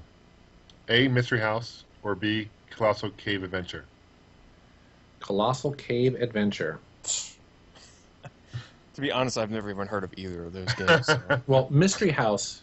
Now, is it a graphical adventure or text? It says text-based. Okay. So Mystery House actually was text-based with graphics. It was Okay. it was the Roberta Williams' first video game for Sierra. Okay. Every Game Informer I'm finding does not have trivia. Really? So, Pete, do you have an answer? A or B? Oh, the second one. Okay. I don't Jason? know. I have no idea. B, I'm gonna Bob. say Colossal Cave. That is correct. Who owns the rights to the Metroid film? Choose your right answer. Film? John Woo, A. I B, wish. I have to say, whoever made these questions is pretty hardcore. I mean, this is... B. Zach Braff. C. John Romero. Or D. George Lucas. Wow. I wonder if it's John Woo. That'd be awesome. I'm gonna say John Woo. Yeah.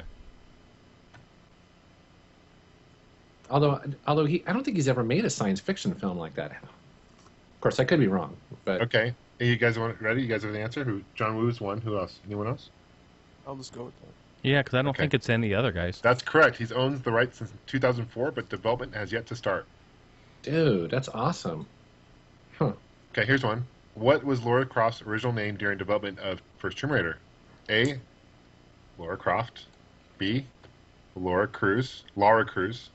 C. Linda Croft. Or D. Laura Cruz. Or E. McChesty. I think that was one of them. Chesty McLove. Yeah, McChesty McLove.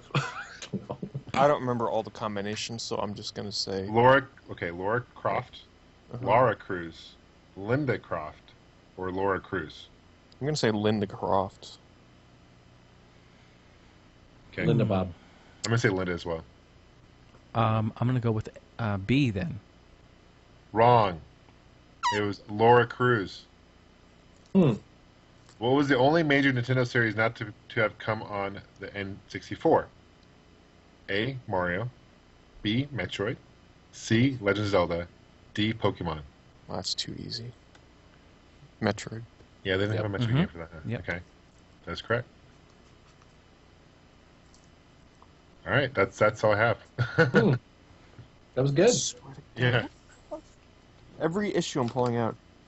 Are you sure it's like the very last page? That's my story, and I'm sticking to it. Yeah, I don't see any. Hmm.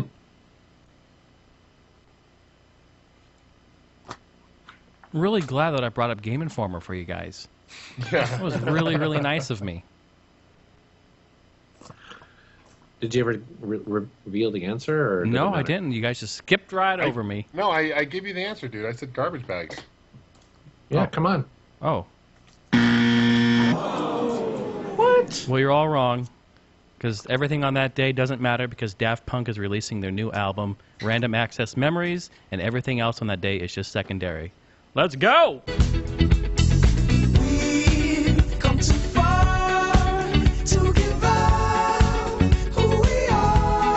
Yeah, that's right. We don't mess I around have to with say that. that the first time I heard that song, I didn't care for it. But second time, it's pretty damn catchy. It's very disco-y, very 70s sounding. That's right. Which I have no problem with. Very good. Now, is it like Daft Punk to bring in like guest singers like that? Like, I don't know who that guy is that's singing, but apparently it's like a cooperative like song, right? I don't know. Mm-hmm. Yeah. Yes, Do they that- usually do that? I don't think they do, right? Sometimes they do. Not too often. Did Daft Punk do the Tron? Yes. They did. Yeah. It was brilliant. Yeah, that's really good. It was brilliant. And they often sample other bands too. Like Mhm. that harder, faster song is a bunch of different stuff yeah? jammed together. Yeah, nice. But yeah, Xbox being revealed and that being released, a big day. Pretty cool stuff. Yeah, that'll be insta-buy. Yeah, definitely. 100%. So Jason, what have you been playing lately? Actually, not a whole lot, to be honest with you. A couple of older games. My step-cousin, Justice, got a PC finally, so he's back online, and we were playing some old shooters and some shitty Crossfire. That's a great little fun game. But yeah, I did stream a week ago. Played a whole bunch of really fun games. I believe I already talked about some of them, but I played some Wave Race. I played some Ultimate Fighters Collection. Played all that. So, but other than that, I haven't done a whole lot. Just been working a lot. So I had an idea, if you guys are up for it. Sure. So I got this idea because I was thinking recently about Deadly Premonition, right? That game came out for the 360. A lot of people were kind of excited about it. It's sort of like a survival horror game. And the reason I've been thinking about this game is because I went into GameStop recently, and the manager was telling me, we were talking about the new one that's come out where they fixed a lot of the problems that people had with the game. I guess it was kind of clunky at times. And I got to... if you're going to make a game, if you're going to make a game in a genre that is well defined, right? Like you've got the Silent Hills, you've got the Resident Evils, and you're going to be a new developer releasing a game in that genre. How can you get it wrong? Like, you know, and this happens a lot. Like when people make racing games that don't feel quite right, or maybe there's like a platforming game that just doesn't feel right. Why do they get it wrong sometimes? So I have an idea, if you guys are interested in this. Live on this podcast, we are going to make the ultimate game. And we are all going to be program managers here. Okay? So, for instance, Jason would be in charge of, like, say, the racing section. So what I'm thinking is this game is going to be open world. It's going to have platforming elements in here. Racing, like maybe we'll get into a car and race around. You know, there's going to be a story. And we're going to have to come up with sort of like the idea for the special edition, or maybe like the legendary edition, what that would look like. And my point here is that what I'm trying to get at is that, you know, what games would we lean on to copy if we were going to copy, like, say, the platforming elements or the racing elements? And I'm thinking it's kind of going to be like Crackdown or some of these other games where maybe it's like a big open city, but then we might have like a little mini game section and things like that. My idea here, though, is that this is a AAA title, and budget is no limit. So, for instance, if there's always been some writer or director or something like that you think would provide the story, that's not a problem. We have the money to do it. Hayao Miyamoto, and you're done. Call it a day. So, okay, but defend that, though. So we are in a meeting. We're all program managers. We've got to come up with this AAA title for the fall. Can he deliver on racing, platforming, story, open world, whatever we're going to do? Not story. Well, if it's like a platformer, like Kenji Infume would be like someone I would lean upon to help out. And what does he develop? Mega Man, Kaiji Infume. You know, Soul Sacrifice. So that would be a 2D platformer, right? Right. Mm-hmm. So it's interesting. So for instance, what I'm thinking is that probably we would have like a main character running around a city, or I don't know. We haven't even decided like what time period this is in, or if you play male as female, right? You know what we need? Topless chick, like Laura Croft. No, this is what we need. Not saying this because I'm like going to Japan or anything, but there are really like no true huge that I'm aware of like open world games that are set in like, say, ancient Japan or even modern Japan. Does anything come to mind for you guys? The Yakuza games are like that, right? Yeah, but Red Steel? Yes. Red Steel, yeah. But it's not ancient. It's, I guess, I modern. know the turtles travel back in time there, and Let's do ancient Japan then. Okay, so ancient Japan. And who do you want to write the story? Now, my pick would be, let's get somebody like Josh Whedon, somebody who thinks outside the box but understands action, humor. That would be like an interesting idea. Let's get Josh Whedon to write the story for it, unless you have some other ideas. how about like someone like may not have too much gaming experience, but like someone like J.J. Abrams, Yeah. like a story, you know, like for the story aspect of things. Yeah, because I think he could probably pencil out sort of the story arcs for the character, and the places that he would go, and or he or she would go, and the things that they would do. That's actually an interesting idea. I think for me personally, I'd like to have some 3D platforming in there, and I would love to at least copy or emulate like the Ratchet and Clank games, because I think that those games do that really well. This is it. I've got it. All right, you know that whole model with the DayZ games where you start off on a random point in the map, right? And the whole point of that game is, for those that are not aware, Jason, I know you know about it, but it's a first-person shooter, and you start in a random point in the map with like no equipment, and you have to scavenge around this huge open world on like this island, and there's zombies all over, but there's other human players on the map. And if you die, that's it. It's like a roguelike. You're done. You got to start all over again. So like you can get shot and sniped across the map and you're dead. You got to start all over. So it would behoove you to sort of like befriend some other human players, so you sort of band together, right? So that you can sort of set up barriers and defend like certain areas in the game from other human players. Like it's sort of this great cat and mouse game where you don't know if the zombies are going to get you or if another human player is going to get you. All right, so take that. Screw the first-person shooter genre. Put that in ancient Japan. Third person or first person, I'm not sure. We'll decide on that. Right? Use the same model. We spawn in a random point in like ancient Japan as a samurai. No, take that back.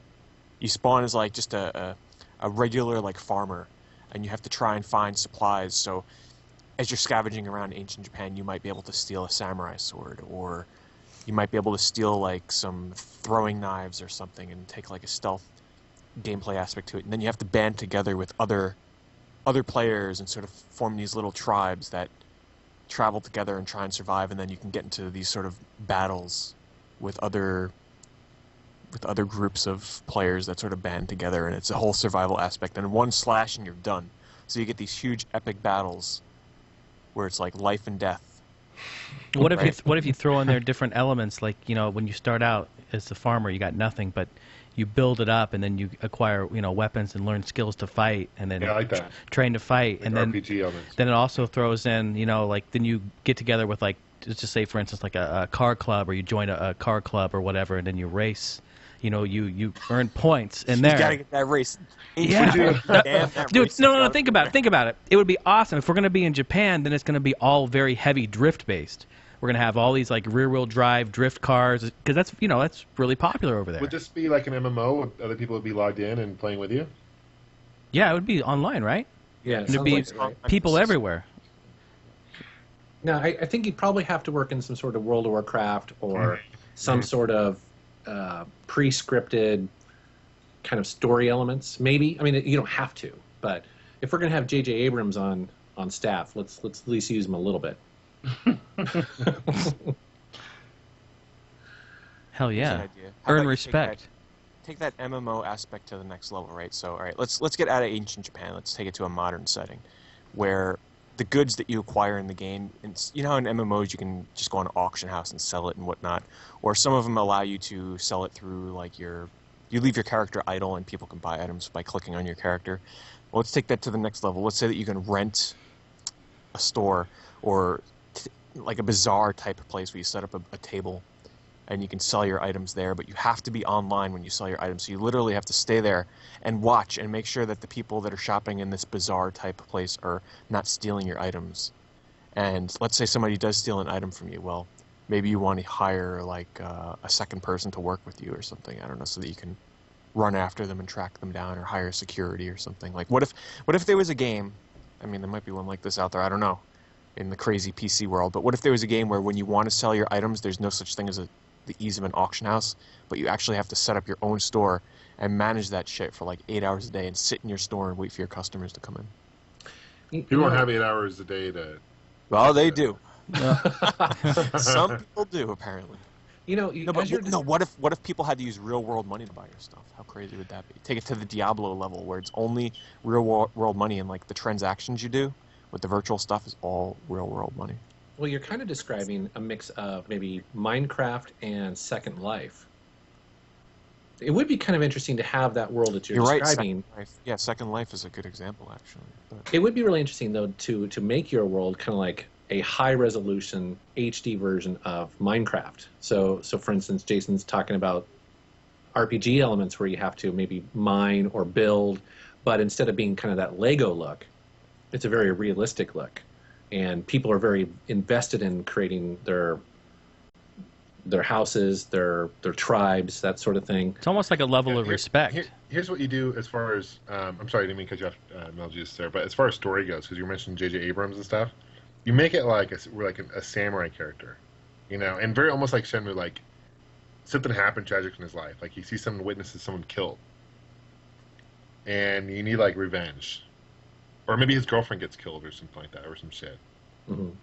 And, you know, you have to like, kind of build upon that story arc. And then you're out, and you enter the open world. You're kind of a new samurai Padawan person, and you meet people. You become guilds and shit. And then kind of, I don't know. You know, one of the things that Minecraft does, I haven't played a lot of Minecraft, but I guess it's combat at night. And so one interesting thing about our game is that during the day you can do all the transactions. You can pretty much travel around during the day freely and not have to worry about sort of getting sniped or whatever.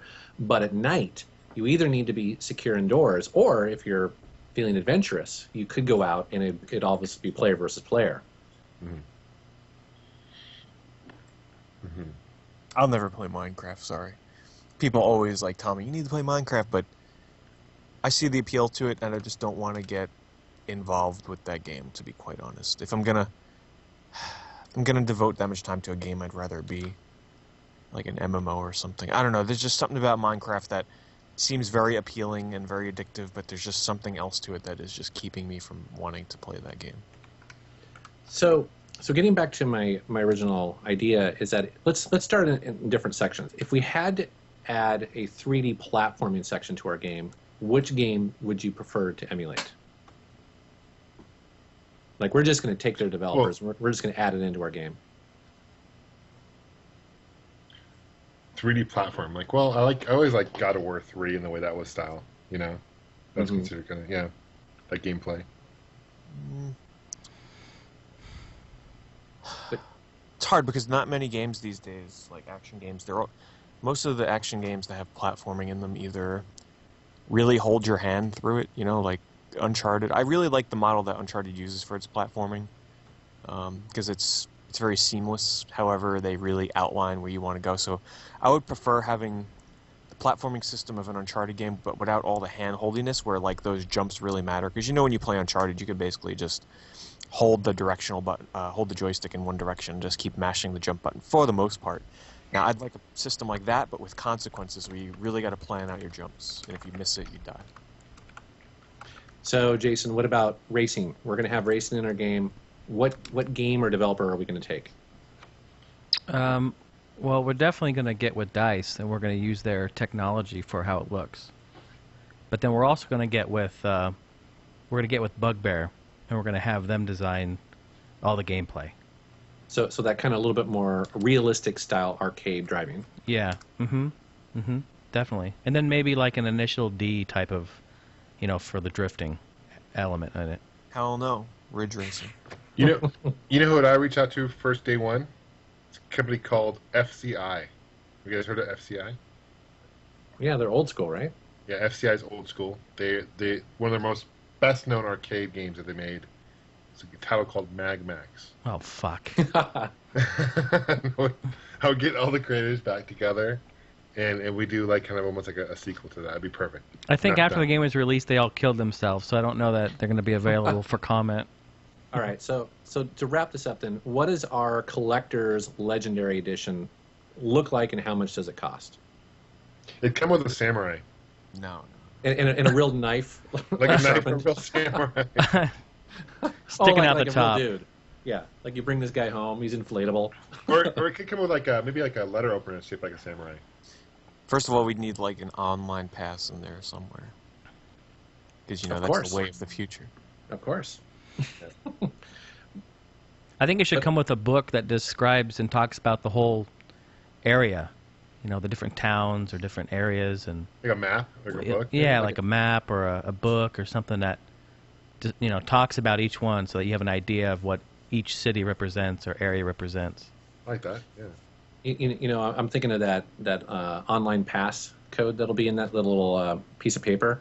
Mm-hmm. It's just letters, so we could basically just spell out "fuck you, GameStop," and it would be the same in every box. Open this up. Yeah. All right, sorry. I get it. That's funny. So in the end, we have an ancient Japan open world with driving with Initial D mechanics and. What would they drive though? There's horses. I mean. You could like Red Dead Redemption. Well, how ancient are you going? Shit. Yeah, like ancient Japan. Are you serious? Like that old? Fuck. Hell yeah. Oh shit! Then we're gonna have buggy buggies and shit.